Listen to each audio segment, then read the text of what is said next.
Me parece que ya. Bueno, buenas tardes a todos los que nos acompañan. Le damos la bienvenida a la doctora. Y vamos a hacer, antes de empezar la conferencia, una pequeña introducción. Pues la doctora es catedrática asistente del Departamento de Estudios de Niños y la Familia en la Universidad Estatal de California. Es catedrática asistente del programa de maestría en trauma y salud mental global en la Universidad de Denver, Escuela de Posgrado de Psicología Profesional, directora Paseo Salud Mental Trujillo, Perú, becaria postdoctoral en Psicología Pediátrica, Centro AFLAC de Cáncer y Trastornos de la Sangre en Escuela de Medicina de la Universidad de Emory, Atlanta. Tiene un programa de psicología clínica con concentración en niños, familias y culturas en la Universidad Católica de América en Washington. Y bueno, también es licenciada en psicología. Y bueno, le damos entonces la bienvenida, doctora. Muchas gracias por estar aquí acompañándonos y bueno, iluminándonos un poquito con su conocimiento, compartiéndolo con nosotros. Entonces, sin más, les dejo la pantalla para que puedan empezar con la conferencia. Muchísimas gracias y es un gusto estar con todos ustedes esta noche o esta tarde. Antes de empezar, como no he usado mucho los Microsoft Teams antes, soy un poco más, tengo más conocimiento en el Zoom. ¿Me pueden decir cómo comparto mi pantalla? Sí, al lado arriba debe salirle una flechita, un cuadrito con una flechita que dice share o compartir. Y ahí creo que debería estar habilitado para que pueda compartir. Al lado del micrófono, ahí está la cámara, el micrófono y share. Sí, sí, sí. Lo que no veo es nada ahí para poder compartir. O sea, como que no muestra nada, solo está como negro ahí abajo. No sé si tiene sentido. ¿Debe como mostrarme qué puedo compartir? O sea, no le debe dar las opciones de pantalla o ventana. En ventana puede elegir una ventana en particular, o en pantalla veríamos todo lo que tiene en su pantalla actualmente. Sí, no me da ninguna opción así. Cuando toco el botoncito que dice como para compartir, muestra como todo en negro. No muestra como ninguna opción de compartir algo en específico.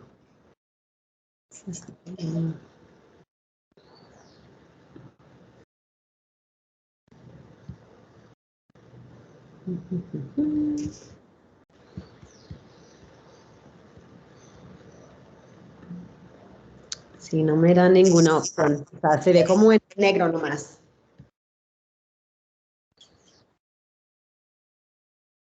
Bueno, en ese caso no sé si tiene el correo de la asociación, tal vez si lo manda ahí pueda yo intentar compartirlo desde acá, mi computadora. O a mi correo, doctora, o a mi correo. Le está hablando Gabriel Medianero. Hola.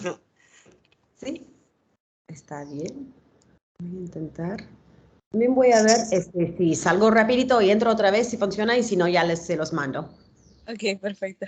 Perfecto.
A ver, intentando una vez más a ver si funciona. No, no muestra nada. No sé por qué, como que no me da la opción. No sé si tiene como darme acceso a poder compartir o no sé.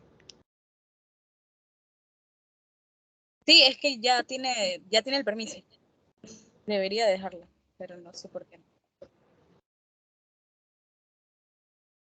Sí, no me deja. No sé, o sea, más o menos cuando lo toco veo negro nomás, no me muestra como ninguna pantalla ni nada más así. Entonces ya lo mandé, pero me imagino que va a tomar como un momento para llegar. Pero ya está como mandando la presentación. No sé, otra forma de intentar hacerlo. Puedo empezar como hablando y ver qué pasa. Si no tienen otra idea.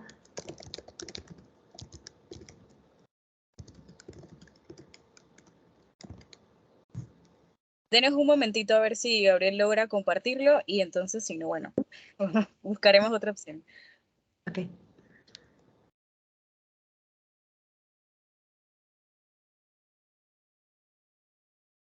Doctora, ¿a qué correo lo mandó?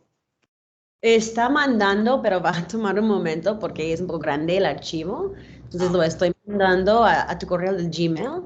Solo que me imagino que va a tomar como un momento porque es un poco grande el archivo porque tiene muchas fotos. Por esto, básicamente. Ok. Sí, su segundo ahí. Estoy viendo si hay algo más que puedo hacer para ver si hay un problema. Por casualidad está desde un iPad. No, estoy en mi computadora. Ok, es que sí, ayer nos pasó algo parecido, pero era porque la persona estaba desde un iPad. Ujú. Aquí estoy, pero no me deja hacerlo. No veo ninguna cosa ahí en mis settings, entonces no sé por qué será exactamente.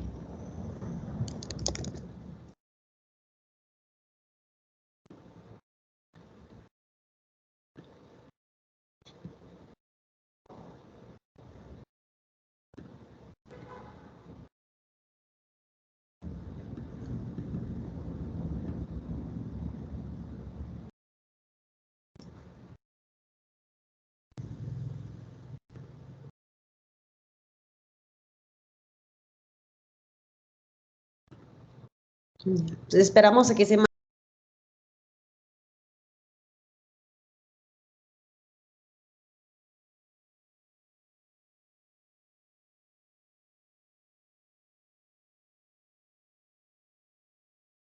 Por si acaso, acabamos de hacer un cambio en las opciones. Por si acaso le aparece ya la opción.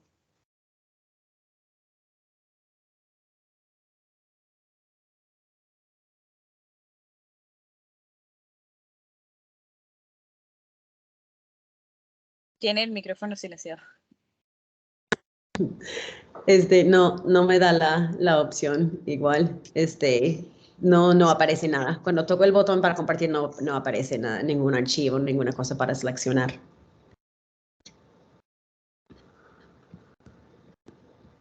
Entonces, supongo que mejor va a ser simplemente esperar. Ya casi va como llegando. Sí, sí.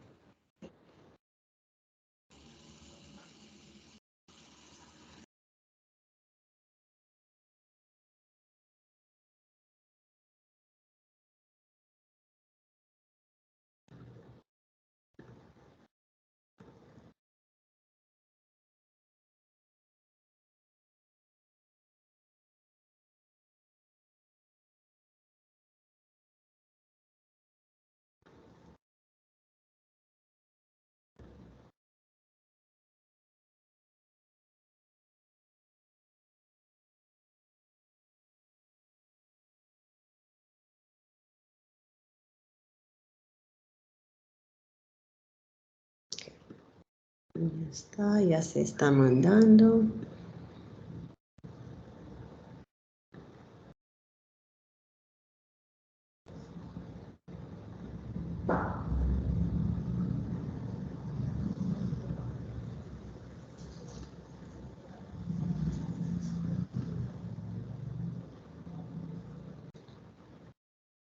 Ya debe estar ahí. Ya lo mandé. Ya se mandó.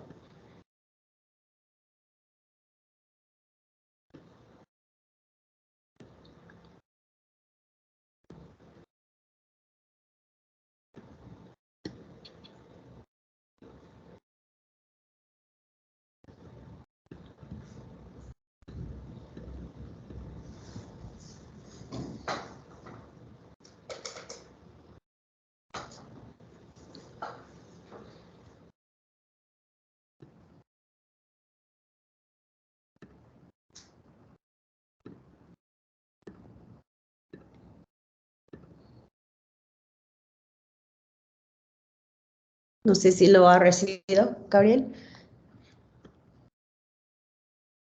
Sí, ya lo recibí. Voy a compartir pantalla. Déjeme descargar un momentito.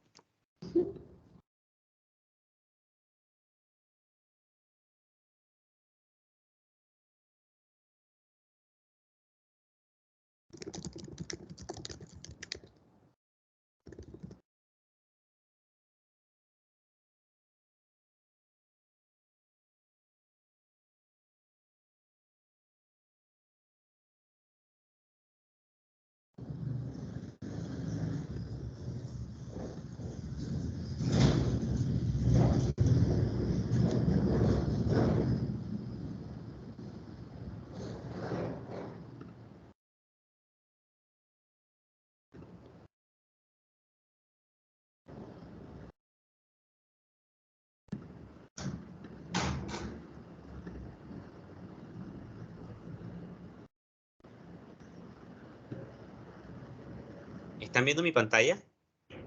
Lo vi por un segundo, pero de ahí se fue. Ajá. Ah, ok. Voy otra vez. Ay, no, esa no es. De tener de presentación. Es ventana, es esta.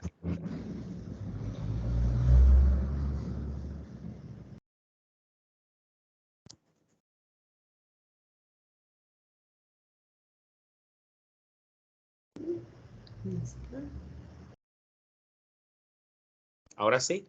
Ujú. Ahí se ve, perfecto. Bueno, pues sí, yo te puedo decir nomás cuando ir, lo siento, a la siguiente diapositiva. Bueno, lo siento por el pequeño retraso, pero ya puedo ir como explicando un poquito lo que vamos a hablar el día de hoy.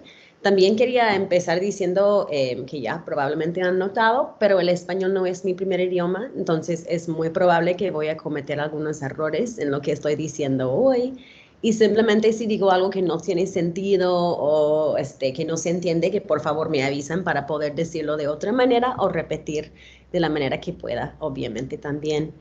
Pues entonces, me llamo Brianna Court, soy una psicóloga clínica, tengo una especialidad en trabajar con niños y familias y especialmente con la comunidad latina en los Estados Unidos, porque hay creo que hago como 40 millones de personas en los Estados Unidos que hablan español como su primer idioma, ¿verdad? Mi especialidad en el lugar, o sea, en el ámbito clínico, es en el trauma infantil, en manejar conductas de riesgo como suicidio o autolesión y especialmente trabajando con adolescentes. Y también en hacer lo que se llaman evaluaciones psicológicas de inmigración. Eso es algo donde a veces en los estados, si alguien está como a riesgo de ser deportado, si pueden probar que tiene un problema de salud mental grave y que no podría recibir servicios en su país de origen, puede intentar como pedir asilo según como derechos humanos, ¿verdad? Entonces yo ayudo con algunas evaluaciones similares a esto. También soy catedrática en la Universidad Estatal de California en Los Ángeles, en el Departamento de Estudios de la Familia. Y mi investigación, un proyecto de lo cual voy a hablar hoy, se trata más que todo en ver cómo podríamos hacer los servicios de salud mental más accesibles a las personas, especialmente a las personas que tal vez no van a buscar servicios de salud mental por razones de estigma, porque es muy costoso o porque no es algo que tienen mucho conocimiento, ¿verdad? Y especialmente en lugares donde no tienen como muchos psicólogos o psiquiatras, cosas así, como cómo podemos igual brindar servicios de salud mental cuando hay como falta de recursos. Ahorita tengo dos proyectos activos. Uno es capacitando a psicólogos acá en el Perú. Estoy ahorita en Perú en habilidades de manejar casos de trauma. Y también estoy llevando a cabo un proyecto de depresión perinatal. Y eso es el proyecto que vamos a hablar un poquito más hoy. Y como habían mencionado en la bienvenida, soy la directora de una organización que se llama Paseo Salud Mental, que intenta mejorar la calidad de servicios de salud mental para los hispanohablantes en los Estados Unidos y también brindamos capacitaciones a profesionales aquí en Perú sobre temas de salud mental. Sí, eso es un poquito sobre mi carrera, o sea, lo que hago actualmente. Entonces, si hay preguntas o dudas o quieren recursos, por favor, me pueden hacer preguntas en cuando sea. Y si puedes ir a la siguiente diapositiva, por favor. Entonces, hoy día básicamente vamos a como mirar como tres cosas. Primero, ¿qué es? Dice qué es, pero debe decir qué es. ¿Qué es la depresión perinatal? De allí un poquito sobre las brechas de tratamiento en los países de bajos recursos. Y de allí les voy a contar un poquito sobre un proyecto de algo que se llama delegación de tareas, que voy a explicar en más detalle, para abordar la depresión perinatal en una comunidad maya en Guatemala. Entonces, eso es más o menos el plan de lo que vamos a platicar juntos. Si podrías ir a la siguiente diapositiva. Muy bien, entonces primero simplemente qué es la depresión perinatal y por qué es importante que la tratemos. Entonces, no sé si ustedes pueden poner tal vez en el chat, ¿ya han tenido ustedes algo de capacitación o algo de algún tipo de como algo de estudios en lo que es depresión perinatal? ¿Es un tema que han hablado antes?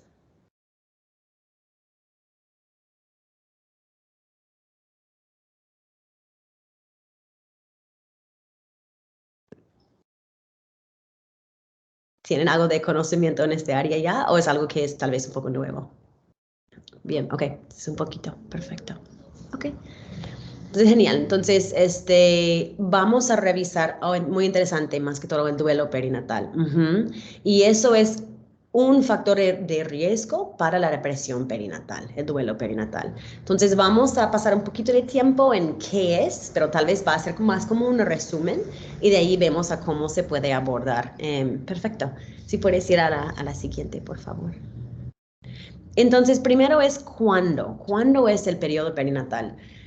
Básicamente estamos hablando afecta o concierne al bebé en el periodo inmediatamente anterior o posterior a su nacimiento. Entonces, cuando hablamos de la depresión perinatal, estamos hablando sobre depresión durante el embarazo hasta que el bebé cumpla más o menos 6 meses. Algunas personas dicen hasta el primer año, pero normalmente el periodo perinatal es durante el embarazo hasta los 6 meses postparto. Eso es lo más común. En la siguiente diapositiva vemos lo que son los síntomas. Ustedes probablemente ya saben, o sea, la depresión perinatal es una condición que afecta a muchas mamás. Vemos que más o menos afecta a 1 en cada 5 mamás y que afecta el bienestar, la manera de vivir, la actitud y toda la familia. Y obviamente puede causar una gran tristeza y puede quitarle a la mamá la energía y la motivación y especialmente el entusiasmo en la crianza de los hijos. La depresión perinatal puede llevar a la pérdida de la esperanza de la mamá y ella tal vez puede dudar de sí misma y sentirse culpable por no ser la clase de madre que querría ser. Los síntomas en sí se ven bastante similares a los síntomas de depresión en general, pero a donde a veces se ve un poco diferente es que los sentimientos de ansiedad y las sensaciones de que uno no tiene valor se enfocan más en la tarea de ser mamá. Entonces, la persona puede tener pensamientos intrusivos o obsesivos y dudar constantemente de su capacidad de cuidar al bebé. Muchas personas con depresión tienen pensamientos de hacerse daño, ¿verdad? Eso es bastante normal. Pero en la depresión perinatal, eso puede también a veces incluir pensamientos de lastimar al bebé. Y como este pensamiento es como tan, realmente afecta mucho a la mamá, puede volver como obsesivo, ¿verdad? Muchas mamás con esta condición se aíslan de sus sistemas de apoyo, en parte porque aislarse también es un síntoma de depresión, pero también porque piensan que los demás les van a juzgar si hablen sobre sus sentimientos, ¿verdad? En la siguiente diapositiva vemos un poquito información sobre la causa, ¿verdad? La depresión perinatal no tiene una sola causa. Hay muchas diferentes razones que puede pasar. Hay una parte que es más hormonal. Después de dar a luz, los niveles de hormonas, y esas cosas siempre pronuncio mal, estrógeno y progesterona en las mujeres bajan rápidamente. Y esto genera alteraciones químicas en el cerebro que pueden provocar cambios del estado de ánimo. Básicamente, todas esas hormonas que tenían, especialmente cuando pasan la placenta, hay como una bajada muy rápida de esas hormonas. Vemos un cambio aún más drástico cuando las mujeres han tenido una cesárea. La depresión perinatal es más común en mujeres que han tenido una cesárea porque normalmente cuando pasa la placenta hay esta bajada de hormonas, pero ayuda a regular, o sea, el proceso, el cuerpo lo reconoce y empieza a regular. Cuando la mujer no pasa la placenta de manera vaginal, es más, o sea, el cambio de hormonas es más drástico. Entonces, es importante cuando trabajas con mamás que han tenido, por ejemplo, un cesárea, que sepan que la probabilidad de tener algo así es más alto y que están como atentos para ver si desarrollan síntomas, ¿verdad? Entonces, parte tiene que ver con la parte de las hormonas, ¿verdad? Y cómo hay este cambio tan drástico, ¿verdad? Pero también hay otras cosas que están pasando. Hay una falta constante de sueño, ¿verdad? Muchas mujeres no pueden descansar tanto como deberían para poder recuperarse totalmente del parto. Y la falta constante del sueño, como nosotros sabemos, especialmente cuando estás en la escuela, ¿verdad? Puede generar incomodidad física, agotamiento y otros factores que pueden contribuir a la depresión postparto. También vemos, especialmente en mujeres más jóvenes, en mamás adolescentes o en mamás que tal vez son un poco más jóvenes, que los cambios del cuerpo pueden afectar mucho a la autoestima y ese puede subir la posibilidad de depresión postparta. Y obviamente más responsabilidades, puede ser muy estresante. Y una historia de trauma. Las mamás que tienen una historia de trauma pueden tener más dificultad en vincular con sus bebés, ¿verdad? No desarrollan las mismas hormonas para crear el vínculo. Hay algo que se llama oxitocina, no sé si lo han hablado en sus clases, pero la presencia de esto es súper importante para vincular con un bebé. Y cuando no hay como el nivel apropiado, lo cual puede pasar con personas que han experimentado abuso de niño, es más difícil para ellos a conectar. Y si no se conecta, es más probable que tienen depresión, porque no se siente la parte bonita de conectar con el bebé. Solo se siente la responsabilidad, la carga, todo esto, ¿verdad? ¿Tiene sentido hasta ahora lo que estoy explicando? Más o menos. Sí, se entiende perfectamente. Muy bien, genial. Entonces, en la siguiente diapositiva hablo un poquito, hay algo que en inglés lo llamamos los baby blues. Yo no sé qué es la traducción en español, porque he buscado por todas partes y no he podido encontrar. Pero en los 3 días después de que nazca el bebé, es muy normal que la mamá siente triste o conmovida por el cambio de la bajada de hormonas, ¿no? Lo que estaba explicando antes. Entonces puede tener cambios de humor muy rápidos, puede haber tristeza, llanto, pérdida de apetito, problemas para dormir, estar como muy irritable. Eso realmente es muy común. Pero típicamente los síntomas no son severos, normalmente no requieren tratamiento y típicamente solo duran como unos días, a máximo una semana. En el caso de la depresión postparto, los sentimientos de tristeza y ansiedad pueden ser extremos e incluso pueden afectar la capacidad de una mujer de cuidarse a sí misma y a su familia, ¿verdad? Y debido a la gravedad de los síntomas, normalmente se requiere algún tipo de tratamiento. A veces se trata con antidepresivos, pero también hay como algunas cosas más psicológicas que se puede hacer, ¿verdad? Entonces, eso es como la diferencia entre la tristeza normal después del parto y una depresión postparto. ¿Puede ir a saltar la siguiente diapositiva? Porque ya lo dije, ir a la siguiente, que dice, son algunas mamás propensas. Ya hablé de mucho de eso, pero por si acaso están trabajando con una mamá, una mujer embarazada, hay diferentes situaciones en que la posibilidad de padecer de depresión perinatal es más alta.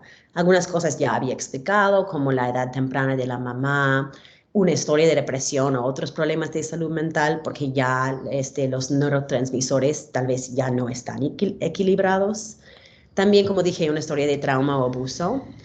Pero también cosas situacionales, mujeres que tienen poco apoyo emocional, que tienen una situación estresante durante el embarazo, como tal vez tiene algo como preeclampsia o tiene que tener una cesárea que no fue esperada, cosas así. Problemas con la pareja y especialmente violencia doméstica, violencia íntima durante el embarazo también sube mucho el riesgo, ¿verdad?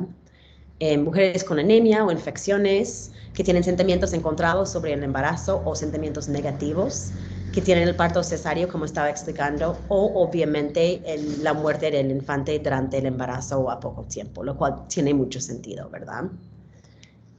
Entonces, ya que he hablado un poquito sobre es la depresión perinatal, quiero explicar por qué es importante controlarlo, aunque tal vez es un poco obvio.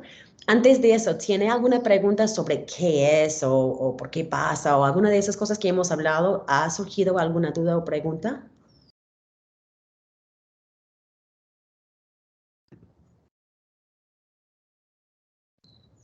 Ok, muy bien. Entonces, si vas a la siguiente diapositiva, ahí simplemente es como una instrucción. ¿Por qué es importante controlar la depresión perinatal? Sabemos que la depresión perinatal no solo está causando sufrimiento para la mujer, pero también como la madre es uno de los pilares que sostiene a la familia, puede también afectar mucho a los niños y a los demás en la familia, ¿verdad? Puede interferir con su capacidad de relacionarse con el bebé, con cuidar el bebé y cosas que tiene como consecuencias a largo plazo. Entonces vamos a mirar ahorita el impacto que tiene en el bebé.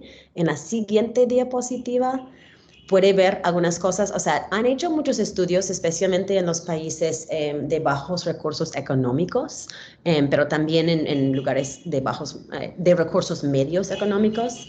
Y en muchos países ven que la tasa de mortalidad infantil es más alta cuando hay depresión perinatal. Tiene un impacto en la salud física del bebé. Es más probable, por ejemplo, que el bebé sea prematuro o de bajo peso cuando la mamá tiene depresión. Es más probable que padece de desnutrición, tienen mayores tasas de diarrea, lo cual es una de las razones más grandes para la muerte de un bebé durante los primeros 6 meses. Y también las mamás a veces que tienen depresión tienen más dificultades en dar de lactar y les falta energía, tienen problemas para concentrarse, todas esas cosas que ya saben, ¿verdad? Lo cual afecta también su habilidad de llevar a cabo las pautas de prevención, como cosas de ir para hacer las diferentes vacunas, llevar al bebé a los controles, y perdón, hay un grupo de música que está tocando ahí fuera, así que ojalá me pueden escuchar todavía. Y como también estaba explicando, sienten menos afecto por sus hijos, ¿verdad? En la siguiente diapositiva vemos el impacto de esto a largo plazo. La depresión perinatal afecta a los niños a largo plazo. Entonces, los bebés que sus mamás tenían depresión, cuando ya son niños pequeños como de 3, 4, 5 años, tienen más emociones negativas, tienen un temperamento más difícil, más probable que tienen apego inseguro, dificultad en dormir, y como ya creciendo vemos otros problemas como problemas de aprendizaje, un vocabulario más limitado, dificultades sociales, etcétera, etcétera, ¿verdad? Y llega hasta la adolescencia. Todavía tiene un impacto. Los adolescentes que como han hecho estudios para mirar que sus mamás tenían depresión durante el periodo perinatal, interactúan menos con sus amigos, tienen más riesgo de tener depresión ellos mismos y más probables que es de estar en una relación de violencia, lo cual piensan que está un poco vinculado con el hecho de que si la mamá no está desarrollando esas hormonas como placenteras de conectar con el bebé también desarrolla menos y le cuesta más diferenciar entre una relación saludable y una relación no saludable, ¿verdad? Eso es porque es tan importante controlar, porque el impacto no solo afecta a la mamá, sino a todos en su alrededor, ¿verdad? Entonces, allí vamos a cambiar, en la siguiente diapositiva, vamos a ver, ok, ya he estado hablando mucho, ya, sobre, ok, eso es el problema y tenemos que hacer algo al respecto, ¿verdad? Pero la pregunta es, ok, entonces, si sabemos que es un problema, vamos a darles tratamiento, vamos a intentar, ayudar, ¿verdad? Pero en algunos lugares, tal vez han visto eso en sus comunidades o en lugares donde han viajado, no siempre hay servicios de salud mental para las mujeres perinatales o realmente a veces no hay servicios de salud mental para nadie en la comunidad, solo para las personas que tienen como condiciones más graves, ¿verdad? Como esquizofrenia, el bipolar. Todos los servicios de salud mental se enfocan en esas personas y no en personas que tienen depresión o ansiedad, ¿verdad? En la siguiente diapositiva hay como simplemente una imagen que muestra los países con bajos recursos económicos, ¿verdad? Entonces, si estamos mirando, por ejemplo, en Latinoamérica, yo trabajo en Perú y en Guatemala. Em, Perú es un país que se califica como ingresos medios o ingresos medios altos y Guatemala como ingresos medios, ¿verdad? Pero depende en dónde estás, o sea, si estás en cierta ciudad, tal vez es ingresos altos y en otro lugar es ingreso muy bajo. Hay mucha como diferencia entre las personas que tienen y las personas que no tienen, ¿verdad? Como una diferencia de ingresos, una diferencia de dinero muy grande. Mirando como pensando en este mapa, vamos a la siguiente diapositiva donde vemos dónde están los países con bajos recursos de salud mental. Y otra vez enfocándonos en Latinoamérica un poco, podemos ver donde básicamente si están en el color como muy verde, con el verde más oscuro, significa que tal vez tienen un poco más, tienen la necesidad más grande, porque necesitan básicamente mucho más personas para poder satisfacer las necesidades de salud mental. En la siguiente diapositiva vemos un poco de información más. Es un poco difícil, no creo que sí se pueden ver. Básicamente, la Organización Mundial de Salud recomienda que un país debe tener entre 23 y 27 personas capacitadas en salud mental por cada 100,000 personas de la población. ¿Okay? Y allí en la tabla ahí o en la figura ahí, esos son algunos diferentes países de Latinoamérica y muestra cuánto tienen. Si van básicamente completamente a la última columna ahí, pueden ver. Por ejemplo, si miramos a Bolivia, tienen básicamente 6. Entonces, falta un montón de personas de salud mental. Si miramos a Haití, ¿no? Vemos que tienen 0 por cada 100,000, porque básicamente tienen menos de 1, ¿verdad? Entonces, hay una escasez muy grande allí. Guatemala, donde yo trabajo, ahí dice 1.35, ¿verdad? Entonces, básicamente una persona de salud mental por cada 100,000 personas en la población. Entonces, obviamente hay una necesidad muy grande de más personas que pueden brindar servicios de salud mental. Si vamos a la siguiente diapositiva, vemos otras razones, otras causas de las brechas de tratamiento.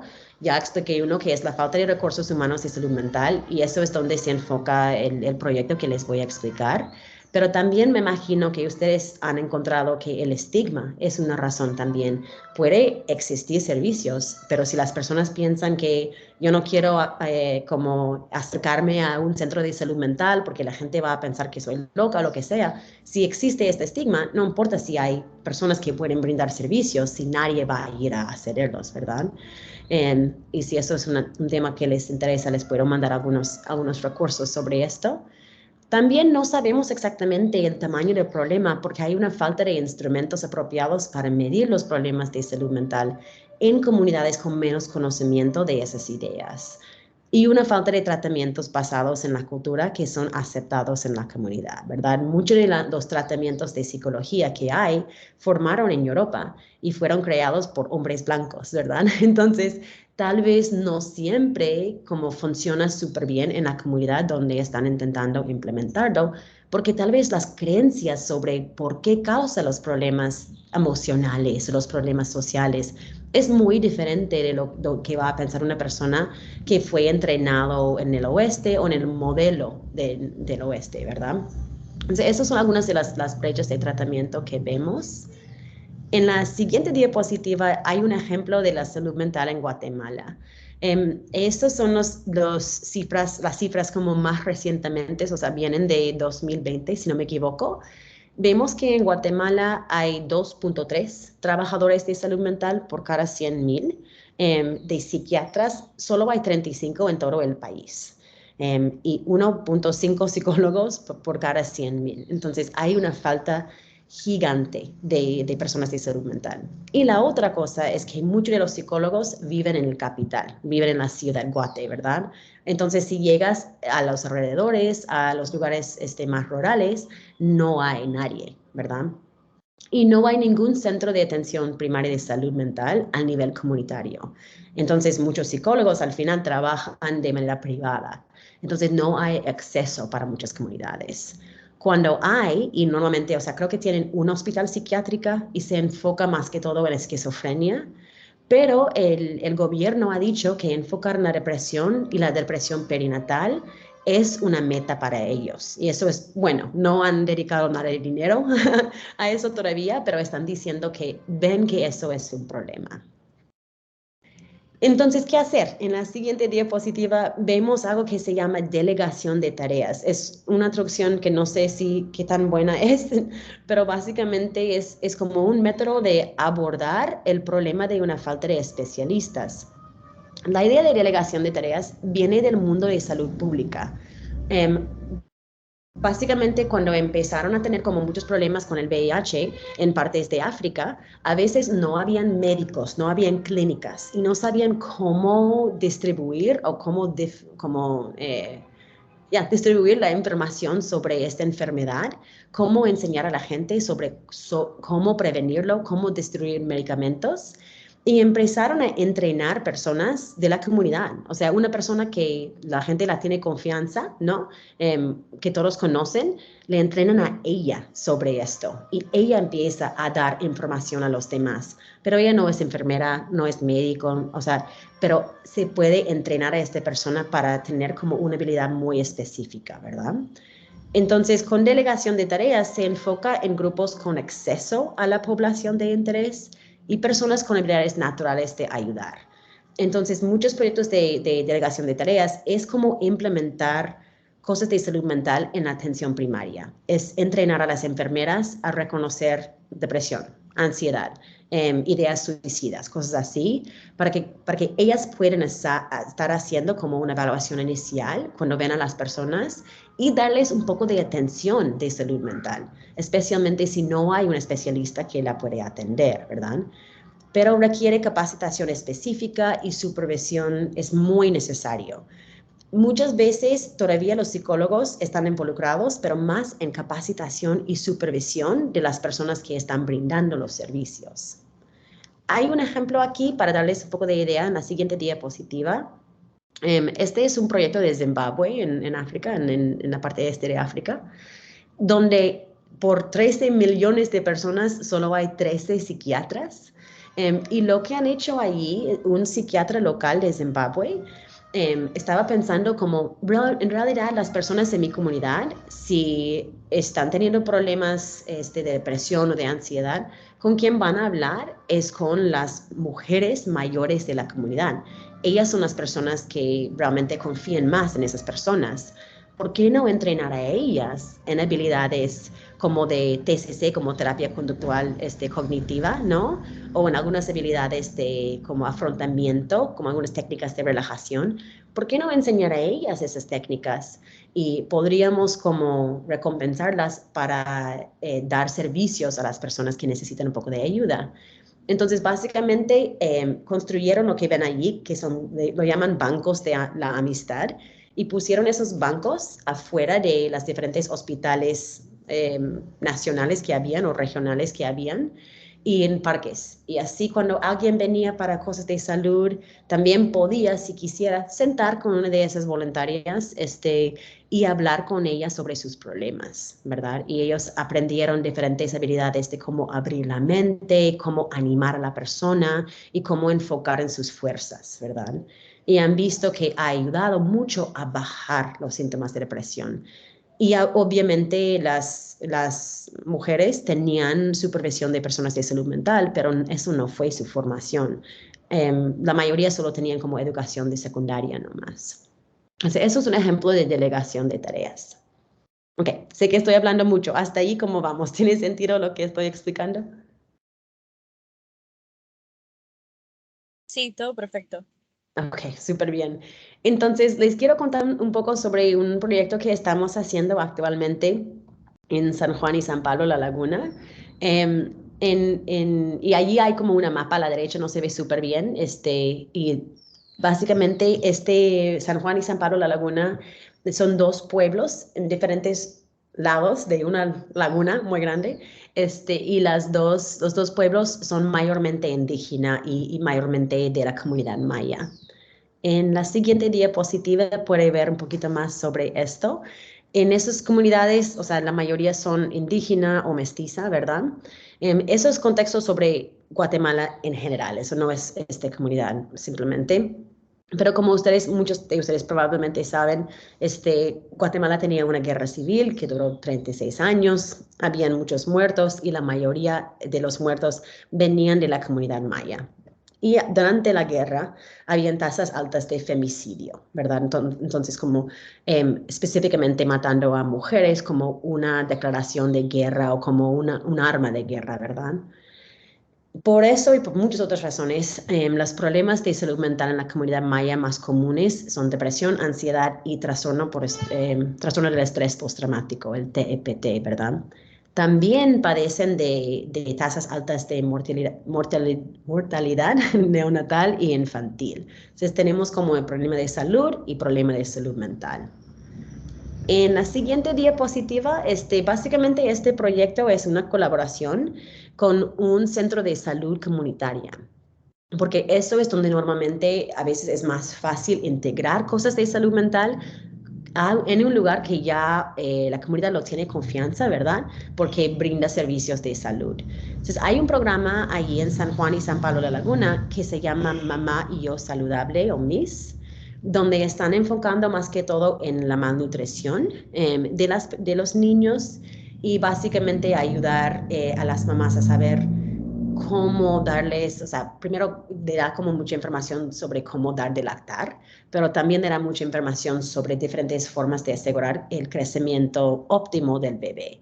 Entonces hay servicios de salud, educación, suplementación nutritiva y grupos de apoyo. Entonces ya tenían como esa cosa de grupos de apoyo y ya son mujeres, los llaman promotoras de salud, que brindan los servicios de MIS. Entonces nuestra idea fue intentar implementar un programa de salud mental adentro del programa de MIS con las mismas promotoras de salud, pero capacitándolas en servicios de salud mental.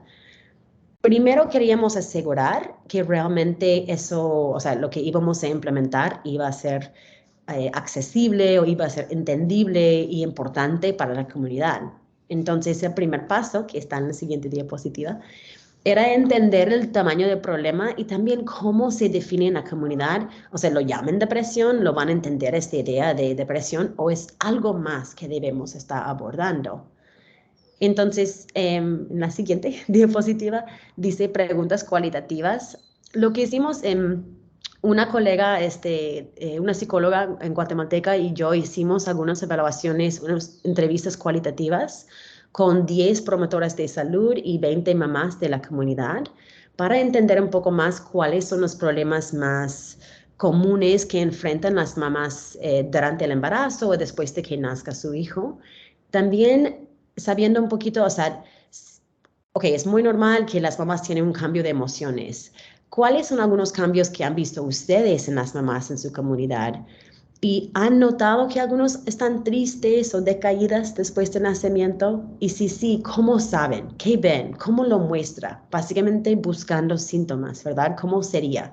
Porque tal vez en los Estados Unidos se ve de una manera y en Guatemala va a ver de otra manera, ¿verdad?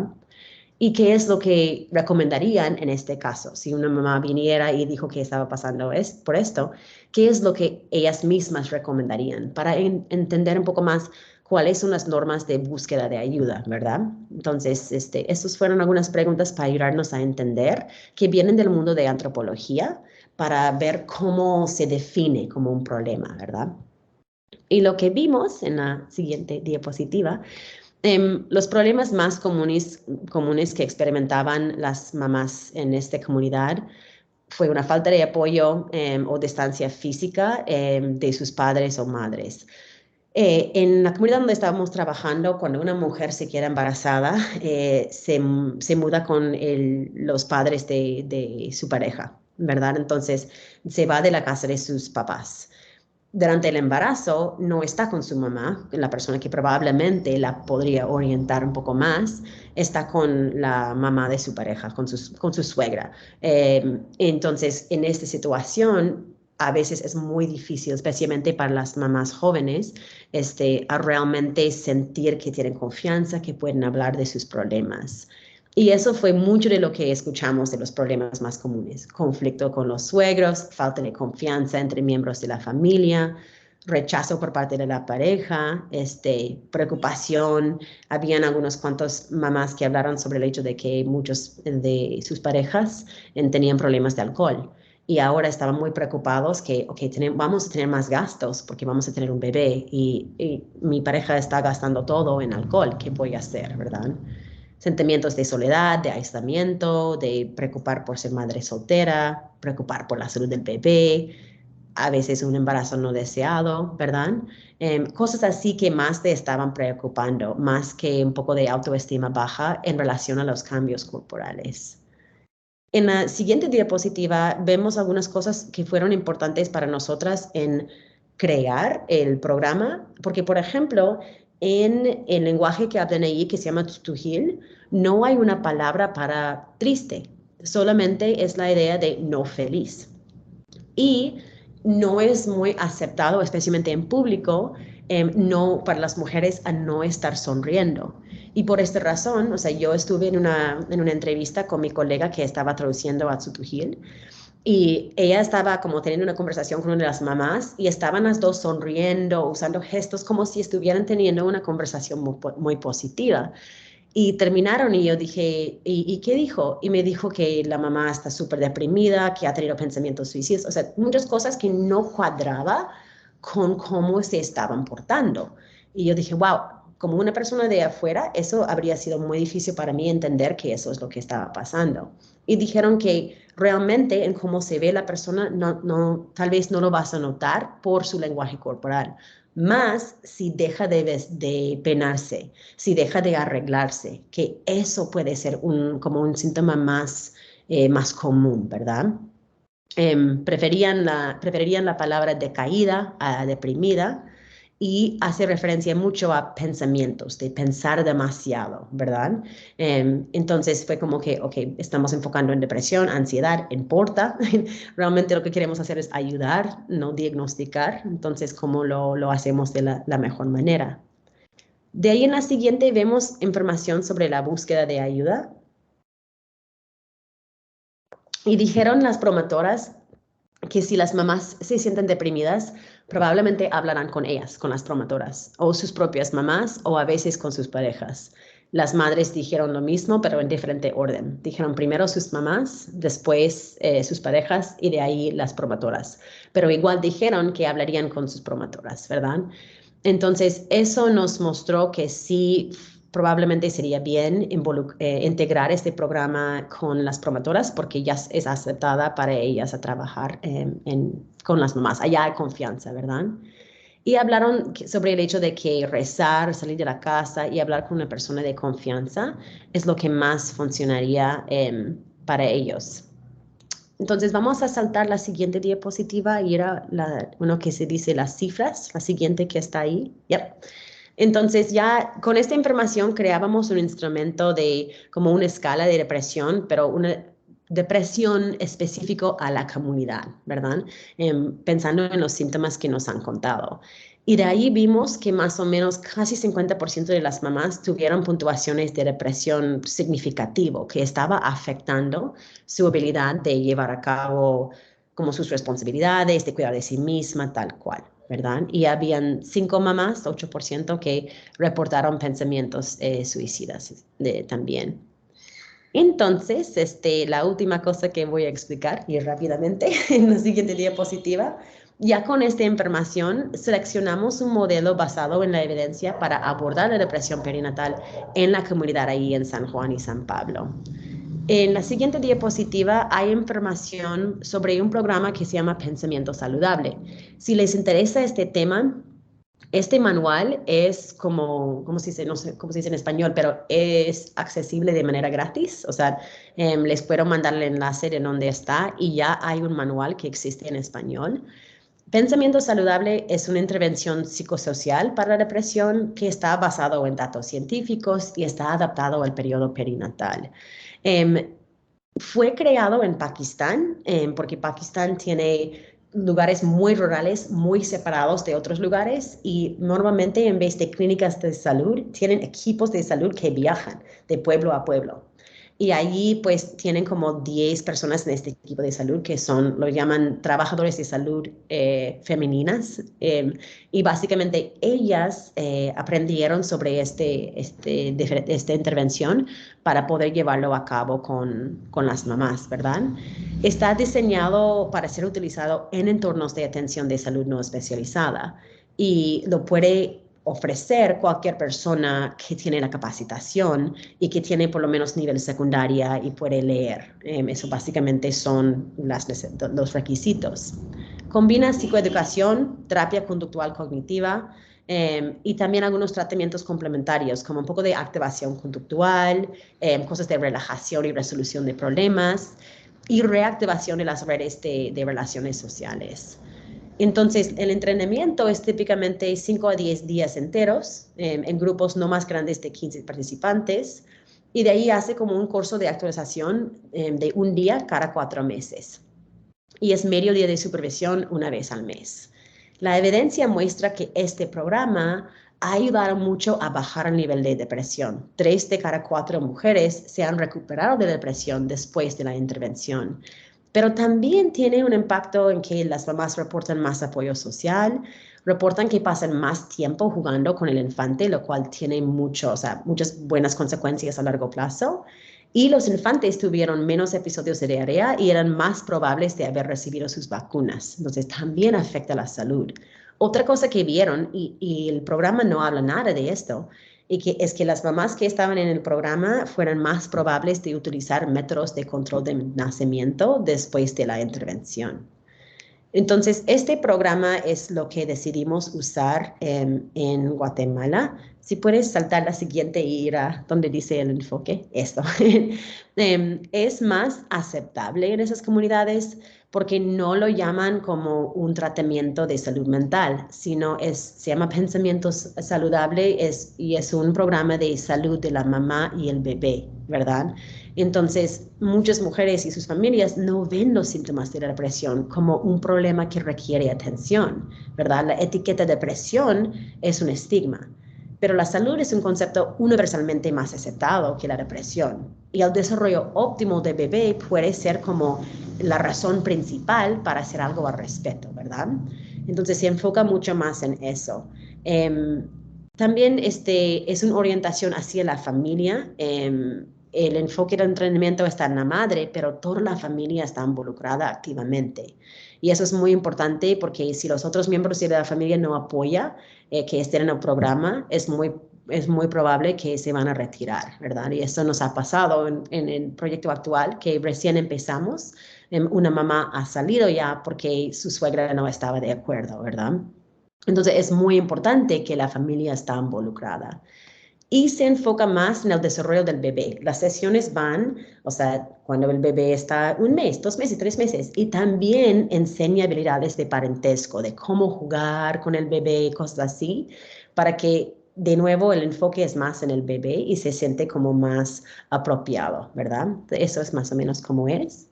En la siguiente diapositiva muestra las sesiones. Es un programa de 16 sesiones, empezando cuando la mamá tiene como 6 o 7 meses de embarazo y va hasta que el bebé tiene como 10 meses de edad.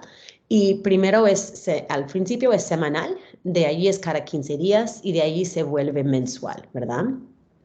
Como no tenemos mucho tiempo más, voy a saltar un poquito a la adaptación del programa, que es la diapositiva 43. Vamos a saltar ahí. Salta. Allí, perfecto. El programa usa muchas cosas de TCC, de cambiar los pensamientos, una cosa que ustedes probablemente han aprendido en otros lugares, ¿verdad? Pero enseña de una forma como muy simple. Pero nosotros tuvimos que hacer algunas adaptaciones para que funcionara un poco mejor con esta comunidad. En la siguiente diapositiva ve cómo hemos adaptado el entrenamiento de las promotoras. Enfocábamos mucho más en el desarrollo de las destrezas fundamentales para entablar la relación, ¿verdad? Como cosas de escucha reflexiva, preguntas abiertas, las enfermeras, las promotoras estaban acostumbrados a dar consejos y queríamos cambiar esto, ¿verdad? Que cómo se puede simplemente escuchar y mostrar empatía. Y también solían juzgar un poquito a la mamá si decía algo como que tenía sentimientos encontrados sobre el nacimiento, que, oh, no, no, pero no debes hacer esto, el bebé es una bendición de Dios, o sea, no cambiando las ideas, pero ayudándolas a escuchar y validar antes de aconsejar. Entonces, enfocábamos mucho en esto porque esas técnicas no se enseñaba directamente en el programa. Entonces, añadamos estas cosas para ayudar con esto. Y también hicimos un entrenamiento específico en cómo manejar la ideación suicida y también en cómo exactamente cambiar los pensamientos. Porque el manual en sí no te enseña. Y eso no es una cosa que es tan simple, cambiar un pensamiento no saludable por uno más saludable. La otra cosa grande que hemos cambiado, que es en la siguiente diapositiva, y ahí probablemente voy a terminar para que puedan hacer una pregunta, es que hemos visto que muchos de los problemas tenían que ver con las relaciones interpersonales.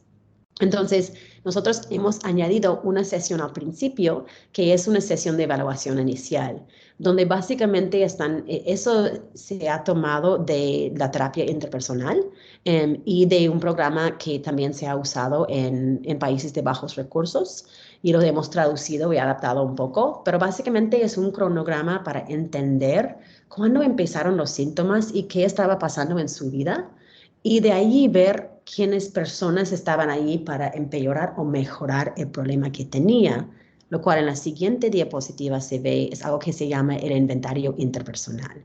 Eso nos ayudaba un poco a saber quiénes les apoya, pero tal vez quiénes son fuentes de conflicto para ellas también y cómo va a ser recibido el programa en la casa. Si tiene mucho conflicto con su suegra, y vamos a hacer el programa en la casa, ¿cómo podemos comunicar o hablar con la suegra para que ella esté de acuerdo? ¿Y cómo podríamos ayudarla a poco, tal vez a tener una relación como más colaborativa, ¿verdad? Entonces, enfocamos un poquito más en habilidades de terapia interpersonal adentro de la terapia TCC. Entonces, voy a parar ahí, puedes ir al resumen, que es como unos cuantos diapositivas después. Ahí, básicamente sabemos que la depresión perinatal es un problema muy significativo a nivel mundial, ¿verdad? Y afecta a muchas mujeres. Abordar la depresión perinatal requiere creatividad y la involucración de profesionales y paraprofesionales no especializados en el área de salud mental, ¿verdad? Y el papel de la especialista de salud mental cambia, pero sigue siendo fundamental. Esos programas no funcionan si no hay una psicóloga, una trabajadora social clínica o un psiquiatra que está ayudando, siempre como dando consejos, como brindando la habilidad de las habilidades de supervisión, ¿verdad? Si no, no funciona simplemente, o sea, no funciona por sí solo, ¿verdad? Entonces voy a parar ahí. Yo sé que no he cubierto toda la información que tenía, pero me gustaría escuchar si tienen alguna pregunta, duda o si quieren acceso a algunos recursos. Estoy feliz de compartirlos. Bueno, muchas gracias, doctora, por la conferencia. Sí, estuvimos un poquito apretados con el tiempo por la situación del inicio, pero siento que igualmente fue muy fructífera. Nos brindó información que, por ejemplo, a mí me llamó mucho la atención la parte que mencionó donde si la mujer no expulsaba la placenta de manera vaginal y era por cesárea, afectaba diferente, ¿no? Esas son cosas que tal vez no nos ponemos como a pensar que podrían afectar en lo que sería la depresión perinatal. Bueno, voy a abrir el espacio de preguntas por si alguno quiere preguntarle algo a la doctora, tienen consultas, está el chat abierto y bueno, también si desean, tienen los micrófonos habilitados para que puedan hacer la pregunta por ahí, por ese medio. También voy a poner mi correo en el chat y así si les gustaría tener como una copia de las diapositivas, les puedo mandar una versión de PDF que no es tan grande y también puedo mandar los recursos que estaba hablando, como el currículo de este programa si les interesa. Mándame un mensaje nomás y ahí les puedo compartir esta información.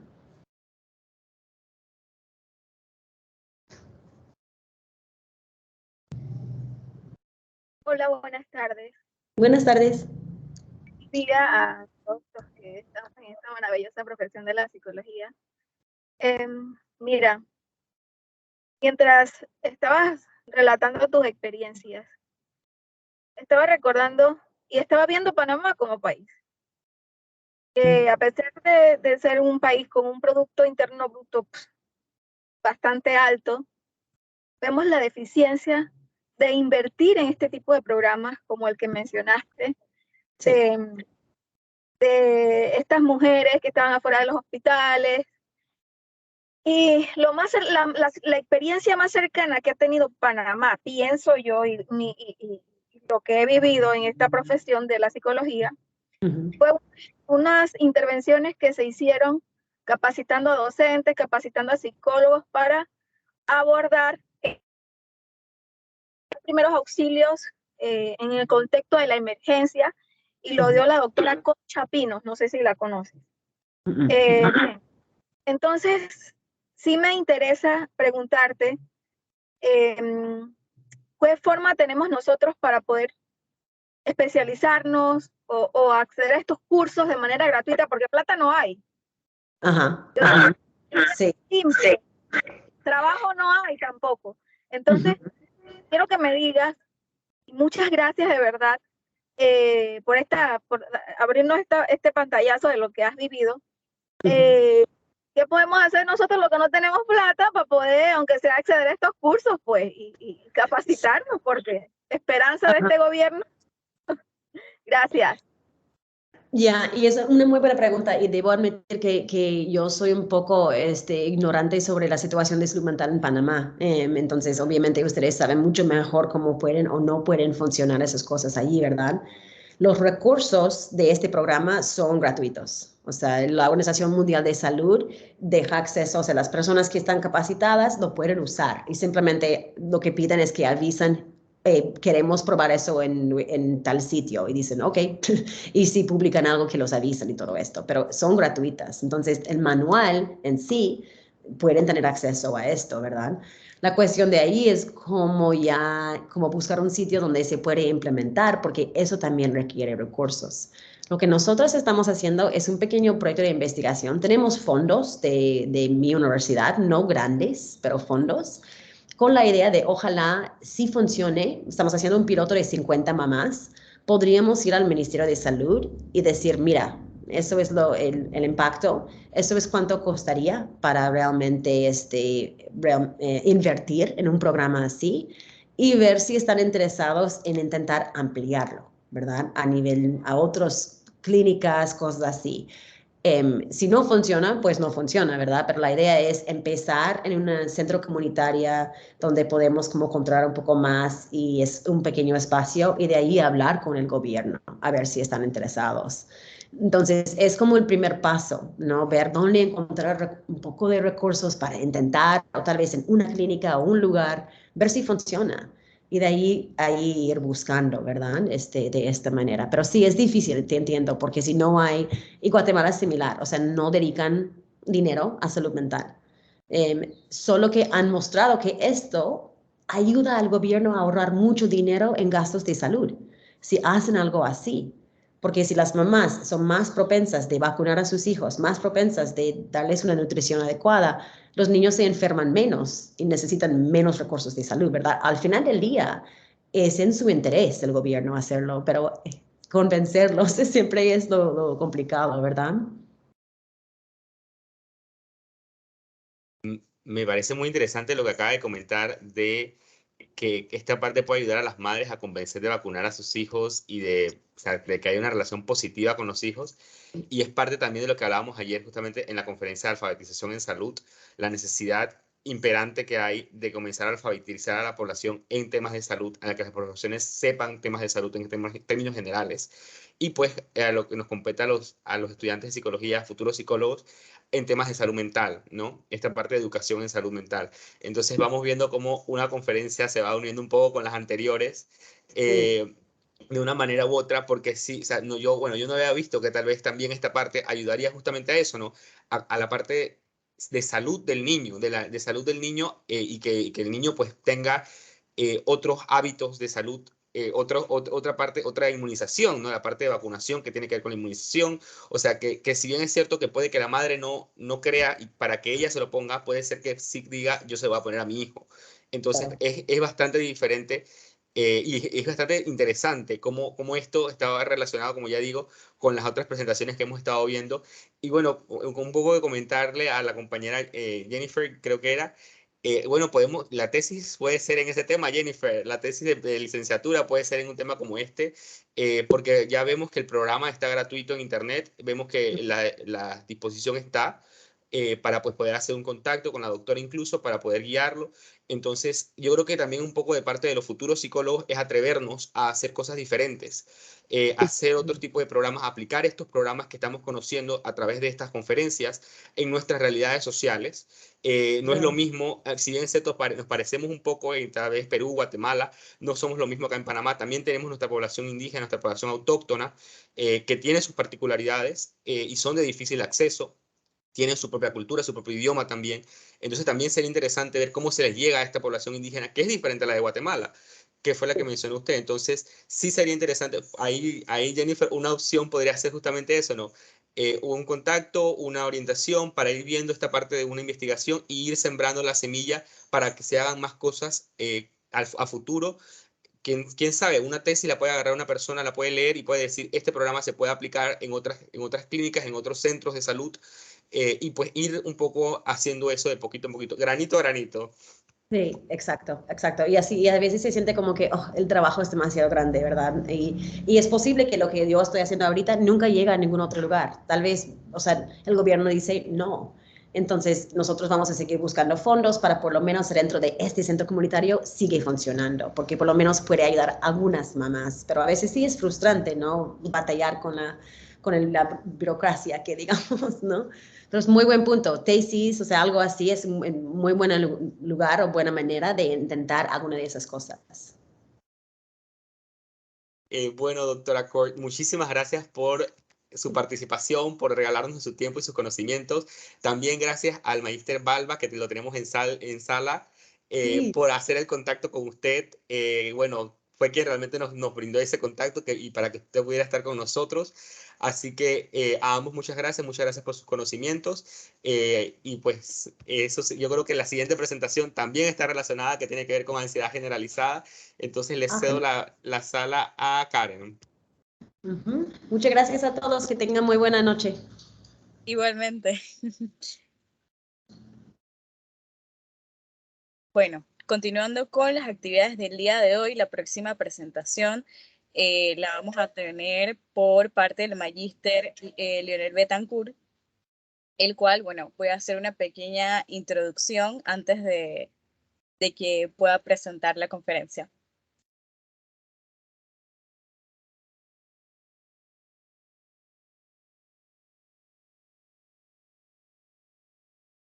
Ok, el magíster Betancourt tiene experiencia profesional siendo psicólogo docente, también psicólogo independiente en teletrabajo, practicante de psicología clínica psicológica en la Universidad de Panamá, posee una licenciatura en psicología general de la Universidad de Panamá, una maestría en psicología clínica y psicología de la salud y un posgrado en docencia superior. Le damos la bienvenida, Magíster. Qué gusto tenerlo aquí nuevamente. Siempre nos apoya con nuestras actividades. Y bueno, sin más que decir, le dejo la sala para que presente su conferencia. Bueno, muchas gracias, Karen, y al público presente y que quieran saber un poco más acerca de la ansiedad generalizada y pues cómo llevar como psicólogos a la práctica el entendimiento de esta ansiedad, qué la origina, qué la mantiene y cómo podemos tratarla. Va a ser más que nada de ese punto. Quería saber si...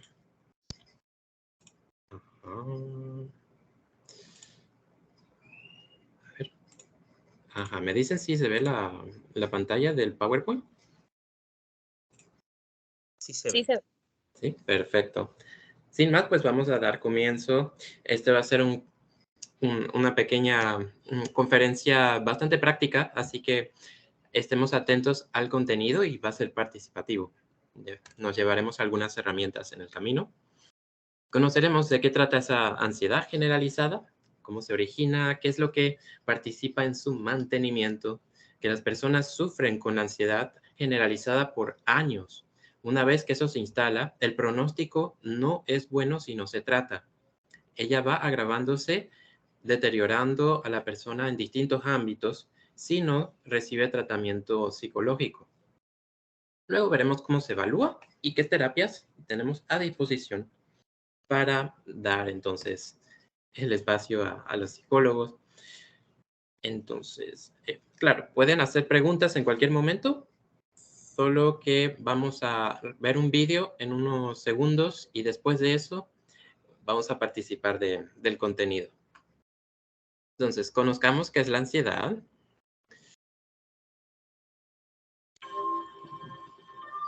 ¿Me dicen si se escucha? Sí. Sí, perfecto. No hay manera de que pueda pasar este examen. Ni siquiera quiero presentarme. Estaba muy incómodo con esa fiesta. Fue difícil respirar y sudé mucho. Me tuve que ir. No puedo irme a dormir o dejar la casa sin asegurarme que la estufa esté apagada y las puertas estén cerradas. A veces hago esto 3 o 4 veces. Tengo que llegar al aeropuerto 5 horas antes. Nunca sabes lo que puede pasar.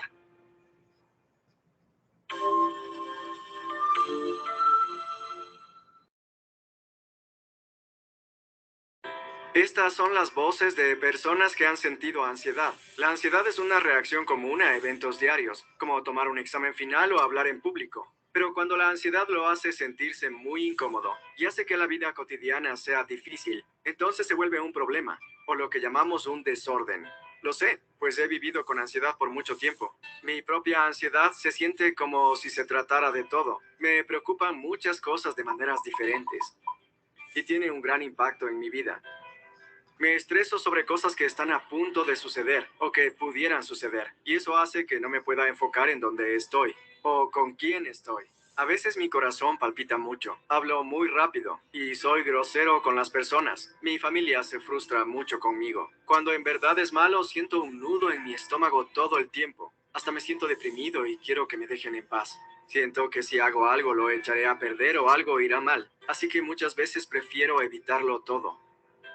Me siento mucho mejor quedándome en casa y tomando un trago. Resulta que la ansiedad es un síntoma común de la salud mental. Puede ser la señal principal del desorden generalizado de ansiedad, del que sufro, o desorden de ansiedad social, que es el miedo que se tiene de estar en público o conocer gente nueva. Para aquellos de nosotros con desórdenes de ansiedad social o generalizada, es difícil vivir como queremos. Algunas personas sienten ansiedad sobre cosas específicas. Le temen a las alturas, serpientes, arañas o algo más. A esos miedos se les llama fobias. Y cuando las personas evitan esas cosas, la ansiedad se mantiene lejos. Pero cuando las personas no pueden evitar sus fobias, ese es un verdadero problema. Algunas personas sienten ansiedad y desorden de estrés postraumático o desorden obsesivo compulsivo, lo que puede causar que las personas se sientan agobiadas con ansiedad. En estas condiciones, la ansiedad puede ser tan intensa que las personas son puestas en riesgo de suicidio y usan el alcohol o las drogas para enfrentarla. A veces sienten como si sus vidas se hubieran detenido. Soy uno de los que tienen suerte. Un doctor me recomendó un tratamiento que me ayudaría, y lo hizo. Ahora entiendo cómo se siente mi ansiedad cuando sucede, y qué puedo hacer al respecto. Aprendí algunas buenas habilidades para enfrentar problemas, y el solo nombrarla me ayuda a mantenerlo en perspectiva. A veces mi ansiedad se puede volver muy grande, pero no parece durar tanto como solía hacerlo. Mi ansiedad era tratable. Para la mayoría de las personas, esto es cierto. Puede recuperar su vida a donde quiera que esté. Lo sé, porque yo recuperé la mía. Listo, ahora que tenemos el video explicando un poco de qué trata la ansiedad, hay algunas preguntas que me gustaría hacerles al público. ¿Qué has entendido que es la ansiedad? ¿Cómo qué reacciones siente uno en el cuerpo?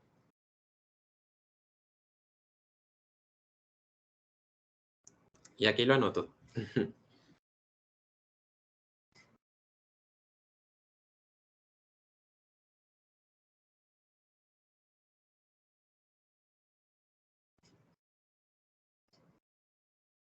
Es una pregunta para el público. Del video que acabamos de ver, ¿pueden comentar qué han entendido que es la ansiedad? En el chat están diciendo miedo, sudoración, inquietud. Aquí hablamos de una emoción, aquí hablamos de una reacción fisiológica. ¿Qué tipo de pensamientos hay que pudieron ver en el video? ¿Qué pensamientos acompañan a esa ansiedad? Pensamientos obsesivos. Ujú. ¿Cuál te vino a la mente de pronto?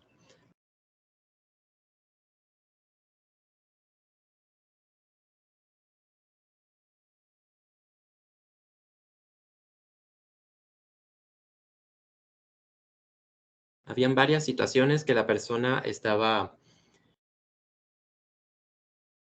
aprensiva hacia el futuro, porque pensaba que algo iba a ocurrir.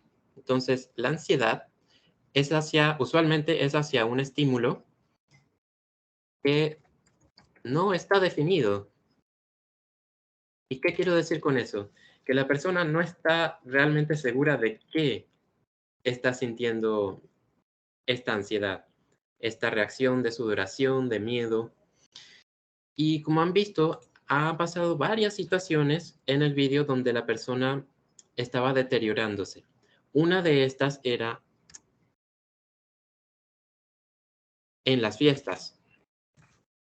Pensaba, ay, si están pensando algo sobre mí, he hecho algo malo, estarán juzgándome. Esto es ansiedad, son pensamientos ansiosos en las fiestas. ¿Qué otras situaciones han podido también ver?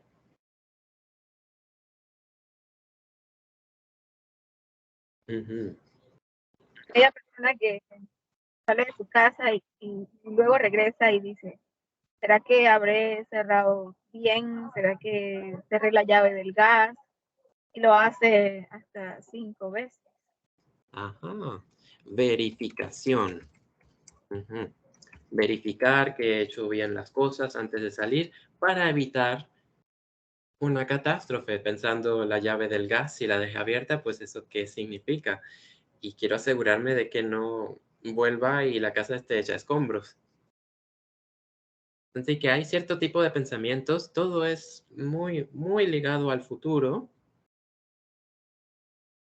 Y vamos a ver también que el futuro no lo están viendo, las personas con ansiedad no lo ven de una manera del todo objetiva.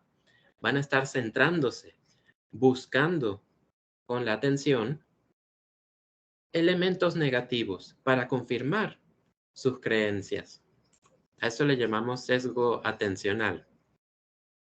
Y esto, la ansiedad misma es madre de muchas visitas al médico. Personas con ansiedad versus personas que no la tienen visitan hasta 5 veces más al médico porque, recuerden, la ansiedad se siente como dolores musculares, se siente como corazón latiendo rápido, dificultad para respirar.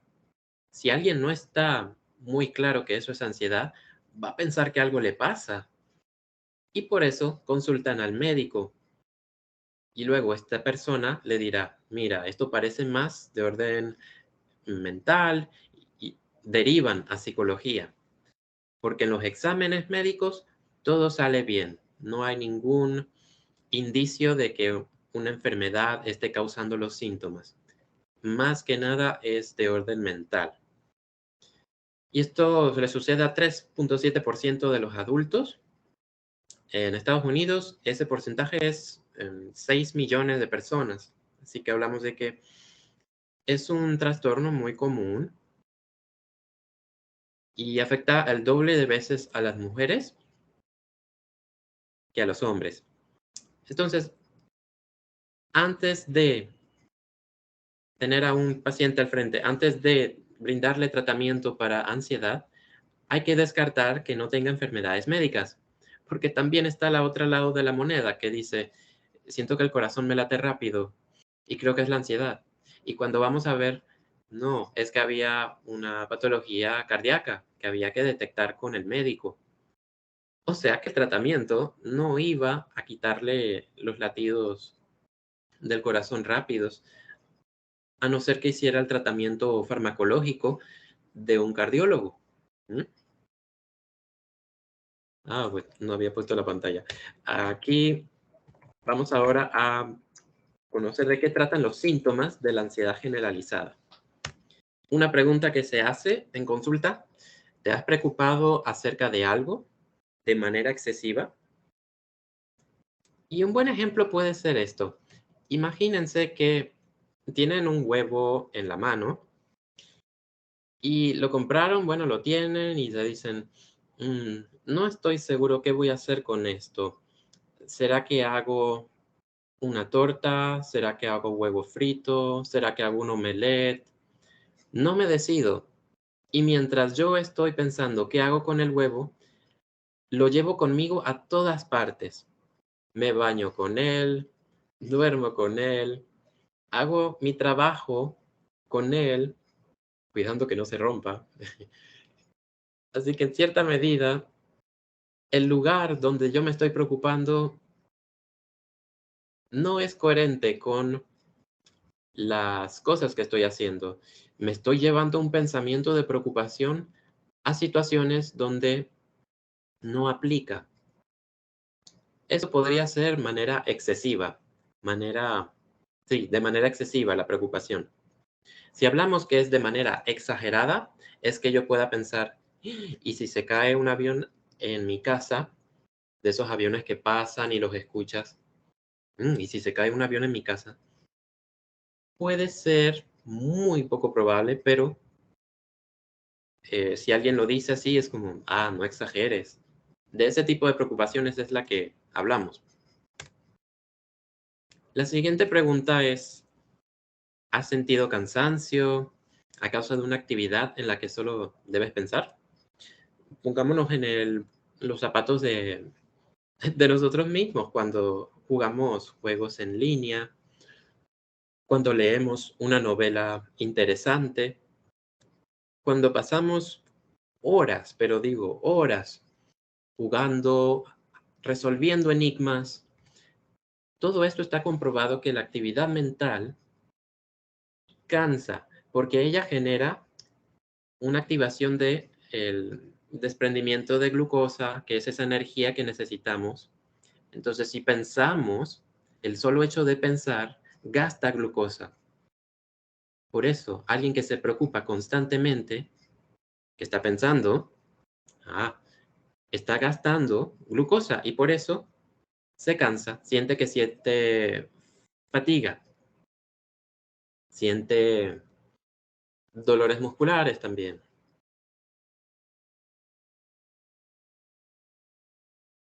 Entre otros síntomas, esto podría explicar por qué a las personas con ansiedad les costaría dormir, les costaría conciliar el sueño. Escena 1, tengo que dormir. Escena 2, estoy en la cama, es el momento de dormir y de pronto dejo rienda a mis pensamientos y construyen una película. Pero una película que uno la ve en el cine y siente que está dentro de ella. El corazón late, hay adrenalina, todo ese tipo de elementos. Me imagino debe ser una película de terror, una película de acción, pero tirando al miedo de que algo ocurra. La persona se hace esa película y lógico, claro, lógico que cuando la ve no va a estar sintiendo sueño. La activa de sobremanera y empieza a intentar resolver problemas. Supongamos dice, ¿y si se mete un ladrón? No, yo cerré la puerta. Ok. ¿Y si se mete por el techo? No. Ahí esas baldosas, ahí esas tejas están bien colocadas. Y si rompe la pared con un martillo, entonces viene toda una elaboración y la persona no se queda conforme con algo que la mantenga calmada y puede pasar horas pensando en cómo solucionar una situación que no está sucediendo. Ningún ladrón se ha metido. Entonces las soluciones traen consigo nuevos problemas y debo buscarle soluciones a ellos también. Constantemente activado, se me quitan las horas de sueño y como no duermo, no se regeneran mis células y eso me genera desgaste y un deterioro hasta neuronal. Por eso las personas con ansiedad generalizada por años, les falta, hay mucho deterioro en la atención, en la memoria, en la concentración, porque a nivel celular ya está afectado. Necesita a veces pastillas dormiré, tiloflorina y otros fármacos para conciliar el sueño, de tan difícil que es hacerlo naturalmente. ¿Hasta aquí alguna pregunta? Me dicen. La ansiedad generalizada. Ajá. Sí, había una pregunta. Gracias. La ansiedad generalizada viene usualmente desde la infancia y es probable que los cuidadores son los que han enseñado este modelo, los que han insertado esta semilla en el paciente que ya es adulto, ¿no? Si le preguntamos, ¿quiénes pasaron más tiempo contigo? Y dicen, bueno, mis padres. Y luego, ok, ¿y qué situaciones les generaba ansiedad a ellos? Algunos te vendrán con historias, dicen, tenía miedo de que me faltara la plata, pero andaban bien económicamente. O tenían miedo de que los asaltaran, pero vivían en una barriada bastante segura. Toda esa información es oro porque estamos viendo cómo los padres le han transferido a esa persona sus preocupaciones y sus maneras de pensar. Como ha pasado gran parte de su infancia con ellos, de cierta forma, y es en los periodos más críticos de aprendizaje, de cierta forma le han enseñado creencias de que el mundo es peligroso y que hay que tener cuidado y que hay que buscar cómo protegerse de cosas que no han sucedido. Ahora, si vamos hacia atrás, es posible que a los padres sí les había sucedido en su infancia, en la de ellos, que sí quedaron cortos de dinero y la pasaron muy mal. Así que no quieren pasar por eso de nuevo. Y ya estables económicamente, el miedo persiste y se lo han transferido al hijo o a la hija.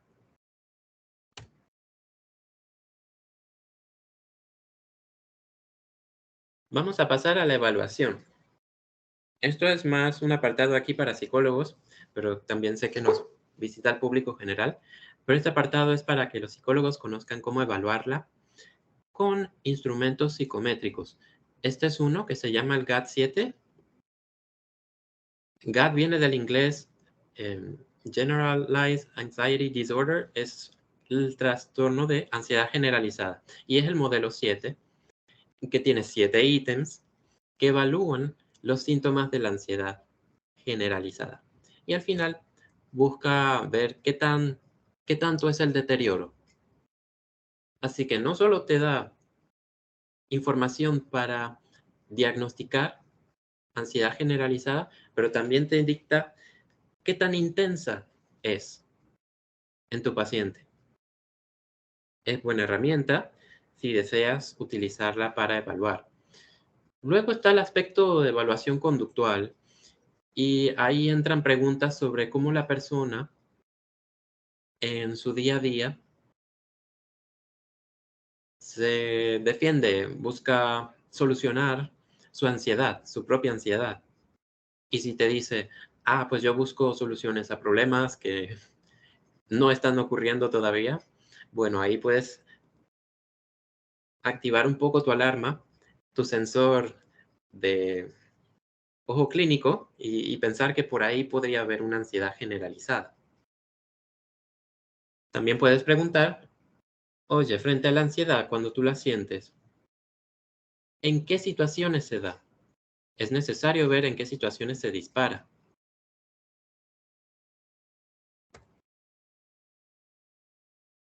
Vamos a hablar un poco de la ansiedad generalizada y su motor.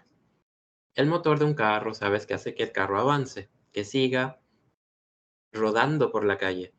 Aquí hablamos de esa rueda que hace que la ansiedad siga y siga marchando.